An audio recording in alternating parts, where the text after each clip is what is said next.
അസ്സലാമു അലൈക്കും വറഹ്മത്തുള്ളാഹി വബറകാതുഹു. ബിസ്മില്ലാഹിർ റഹ്മാനിർ റഹീം. അൽഹംദുലില്ലാഹി റബ്ബിൽ ആലമീൻ. വസ്സലാത്തു വസ്സലാമു അലാ റസൂലിഹിൽ അമീൻ വഅലാ ആലിഹി വസഹ്ബിഹി അജ്മഈൻ. അമ്മാ ബഅദ്. പ്രിയപ്പെട്ട സത്യവിശ്വാസികളെ, സഹോദരങ്ങളെ, അടിമകൾ തമ്മിലുള്ള അവകാശങ്ങളെ നിസ്സാരമാക്കുന്നതിൻ്റെ അപകടത്തെക്കുറിച്ചാണ് സംസാരിക്കുന്നത്. ഒരിക്കൽ മഹാനായ റസൂലുള്ളാഹി സ്വല്ലല്ലാഹു അലൈഹി വസല്ലമയുടെ അടുക്കൽ ഒരു മുസ്ലിമായ വ്യക്തി മരണപ്പെട്ട ആ ഒരു അവസരത്തിൽ പ്രവാചകന്റെ അടുക്കൽ നിസ്കരിക്കാൻ വേണ്ടി കൊണ്ടുവന്നു. പ്രവാചകൻ സ്വല്ലല്ലാഹു അലൈഹി വസല്ലമ കൂടെയുള്ളവരോട് ചോദിച്ചു, ഇദ്ദേഹത്തിൻ്റെ മേൽ കടമുണ്ടോ?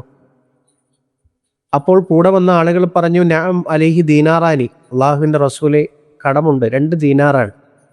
പ്രവാചകൻ സ്വല്ലല്ലാഹു അലൈഹി വസല്ലമ പ്രത്യുത്തരമായി പറഞ്ഞു, നിങ്ങൾ നിങ്ങളുടെ സഹോദരന് വേണ്ടി നിസ്കരിക്കുക എന്നുള്ളത്. പ്രിയപ്പെട്ടവരെ, എത്ര വലിയൊരു ഉപദേശമാണ് ഇവിടെ നമുക്ക് നൽകപ്പെട്ടത്. ഒരു മുസ്ലിമായൊരു വ്യക്തി, അള്ളാഹുവിനെ സാക്ഷ്യം വഹിച്ച ലാ ഇലാഹ ഇല്ലല്ലാഹ് അംഗീകരിച്ചൊരു വ്യക്തി നിസ്കരിക്കുന്ന, നോമ്പെടുക്കുന്ന, എത്രത്തോളം എന്ന് പറഞ്ഞാൽ മുസ്ലിമീങ്ങളുടെ കൂടെ ജിഹാദിൽ വരെ ഏർപ്പെടാനുള്ള അവസരമുള്ള ഒരു വ്യക്തിയെക്കുറിച്ചാണ് ഈ പറയുന്നതെങ്കിൽ, പ്രിയപ്പെട്ടവരെ, 2 ദീനാറാണ്.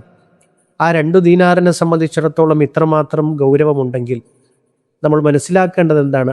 അടിമകളുടെ അവകാശങ്ങൾ അതൊരിക്കലും നിസ്സാരമായി എഴുതിത്തള്ളേണ്ടുന്ന ഒരു കാര്യമല്ല എന്നുള്ളതിൻ്റെ ഒരു ഗൗരവമാണ് ഇവിടെ ഉണർത്തുന്നത്.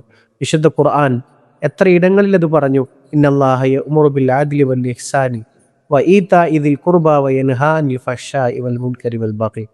മറ്റൊരു ആയത്തിൽ പറഞ്ഞത് വലാ തബ്ഖസുന്നാസ അഷ്യാഅഹും എന്നുള്ളതാണ്. മറ്റൊരായത്തിലൂടെ പറഞ്ഞത് വഔഫു ബിൽ അഹ്ദി ഇന്നൽ അഹ്ദ കാന മസ്ഊല. അപ്പോൾ ഇവിടങ്ങളിലെല്ലാം അല്ലാഹു സുബ്ഹാനഹു തആല പറഞ്ഞു വെക്കുന്നത്, നിങ്ങൾ കരാറുകളെ നിങ്ങൾ പാലിക്കണം. തീർച്ചയായും കരാറുകളെ സംബന്ധിച്ചിടത്തോളം അള്ളാഹുവിൻ്റെ അടുക്കൽ ചോദ്യം ചെയ്യപ്പെടുന്നതാണ് എന്ന വ്യക്തമായ നിർദ്ദേശമാണ് വിശുദ്ധ ഖുർആൻ സത്യവിശ്വാസികൾക്ക് നൽകുന്നത്.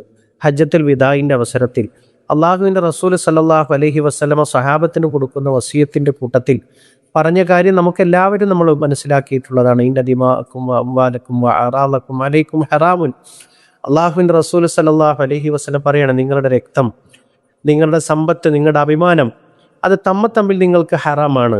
ഈ ഒരു ദിവസത്തിൻ്റെ പവിത്രത പോലെ, ഈ ഒരു ദിവസത്തിന് എത്രമാത്രം പവിത്രതയുണ്ടോ അത്രമാത്രം പവിത്രതയുണ്ട് നിങ്ങൾ തമ്മിൽ നിങ്ങളുടെ അഭിമാനത്തിനും സമ്പത്തിനും രക്തത്തിനും എന്നൊക്കെ പ്രവാചകൻ പഠിപ്പിക്കുകയാണ്. മറ്റൊരു ഹദീസിൽ നമുക്ക് കാണാം, അൽ മുസ്ലിമു അഹുൽ മുസ്ലിമി, ഒരു മുസ്ലിമായൊരു വ്യക്തി തൻ്റെ മുസ്ലിമായ വ്യക്തിയുടെ സഹോദരനാണ്.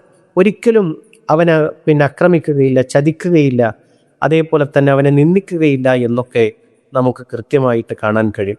അതുകൊണ്ട് പ്രിയപ്പെട്ട സത്യവിശ്വാസികളെ, നമ്മളെ സംബന്ധിച്ചിടത്തോളം വളരെ ഗൗരവമാണ് കാര്യം. അള്ളാഹുവിൻ്റെ റസൂല് സല്ലല്ലാഹു അലൈഹി വസല്ലമ പാപ്പരായ വ്യക്തിയെക്കുറിച്ച് പറഞ്ഞത് നമുക്ക് എല്ലാവർക്കും അറിയാവുന്നവരാണ്. അതദറൂന മനിൽ മുഫ്ലിസ്. അള്ളാഹുവിൻ്റെ റസൂൽ സല്ലല്ലാഹു അലൈഹി വസല്ലമയുടെ ചോദ്യം ഇതായിരുന്നു, ആരാണ് പാപ്പരായ വ്യക്തി? അപ്പം ഞങ്ങൾ പറഞ്ഞു, അള്ളാഹുവിൻ്റെ റസൂലെ, പാപ്പരായ വ്യക്തി എന്ന് പറഞ്ഞാൽ മല്ല ദീനാറ വല ദിർഹമ ലഹു, ദീനാറോ ദിർഹമോ ഇല്ലാത്തവനാണ്. പ്രവാചകൻ സല്ലല്ലാഹു അലൈഹി വസല്ലമ ഒരു വലിയൊരു പാഠം സഹാബത്തിന് പകർന്നു നൽകുകയാണ്. ഇന്നൽ മുഫ്ലിസ മിൻ ഉമ്മത്തി, എൻ്റെ ഉമ്മത്തിലെ പാപ്പരായ വ്യക്തി എന്ന് പറഞ്ഞാൽ ഖിയാമത്ത് നാളിൽ സ്വലാത്തുമായിട്ട് വരും, സിയാമുമായിട്ട്, നോമ്പായിട്ട് വരും, സക്കാത്ത് കൊടുത്ത് വരും. അങ്ങനെ അവൻ വരുന്ന സമയത്ത് അവൻ ചീത്ത പറഞ്ഞ വ്യക്തി, അവൻ ആക്ഷേപിച്ച വ്യക്തി, അവൻ അന്യരുടെ മുതൽ ഭക്ഷിച്ച വ്യക്തി, അതേപോലെ തന്നെ രക്തം ചിന്തിയ വ്യക്തി, ഇവരെ എല്ലാവരെയും അല്ലാഹു സുബ്ഹാനഹു തആല നിരത്തി നിർത്തിക്കൊണ്ട്, അവിടെ പരലോകത്ത് ദീനാറോ ദിർഹമോ ഉപകാരപ്പെടുകയില്ലല്ലോ, പിന്നെ എന്താണ് അവിടെ ഫലവത്താകുക? അമലുകളാണ്. ഈ നോമ്പുമായി വന്ന, അതേപോലെ തന്നെ സക്കാത്തുമായി വന്ന വ്യക്തിയുടെ അമലു സാലിഹാത്തുകളിൽ നിന്ന് അല്ലാഹു ഇവർക്കൊക്കെയും വീതം വെച്ച് കൊടുക്കാൻ ആരംഭിക്കുന്നു. അങ്ങനെ വീതം വെച്ച് അവസാനം വീതം വെക്കാനില്ലാതെ വരുമ്പോൾ അവരുടെ തിന്മകളെ ഈ ഒരു സൽക്കർമ്മിയിലേക്ക് ചേർത്ത് വെക്കുകയും അങ്ങനെ ഒരുപാട് അമലു സാലിഹാത്തുകളുമായിട്ട് വന്ന വ്യക്തി നരകത്തിലേക്ക് പോവുകയും ചെയ്യുന്ന ഒരു കാഴ്ച അള്ളാഹുവിൻ്റെ റസൂൽ സല്ലല്ലാഹു അലൈഹി വസല്ലം പാപ്പരത്വം എന്നാണ് അതിനെക്കുറിച്ച് വിശേഷിപ്പിച്ചത്. അതുകൊണ്ട് പ്രിയപ്പെട്ട സത്യവിശ്വാസികളെ, ഇതിൻ്റെ ഗൗരവം, നമ്മുടെ അടിമകൾ തമ്മിലുള്ള ഹക്കിടപാടുകളെക്കുറിച്ചുള്ള അത് വളരെ ഗൗരവമായി നമ്മൾ എടുക്കണം. 2 ദീനാറിൻ്റെ വിഷയത്തിൽ പ്രവാചകൻ അങ്ങനെ പറഞ്ഞുവെങ്കിൽ നമ്മളെ സംബന്ധിച്ചിടത്തോളം 2 ദീനാറോ അതല്ലെങ്കിൽ 3 ദീനാറോ അല്ല, ലക്ഷങ്ങളാണ് പലർക്കും കടമായിട്ടുള്ളത്. അതിനെ സംബന്ധിച്ചിടത്തോളമുള്ള ഒരു വീണ്ടുവിചാരം നമ്മുടെ മനസ്സിലുണ്ടാവണം.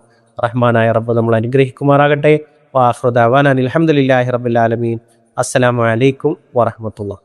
വിസ്ഡം ഇസ്ലാമിക് ഓർഗനൈസേഷൻ അവതരിപ്പിക്കുന്ന നേർവഴി എല്ലാ ദിവസവും ഏതാനും മിനിറ്റുകൾ സാമൂഹിക, വൈയക്തിക, കുടുംബരംഗങ്ങളെ വിശകലന വിധേയമാക്കുന്നു. അറിയുക, അറിയിക്കുക. നേർവഴി. Peace Radio. Tune to reality.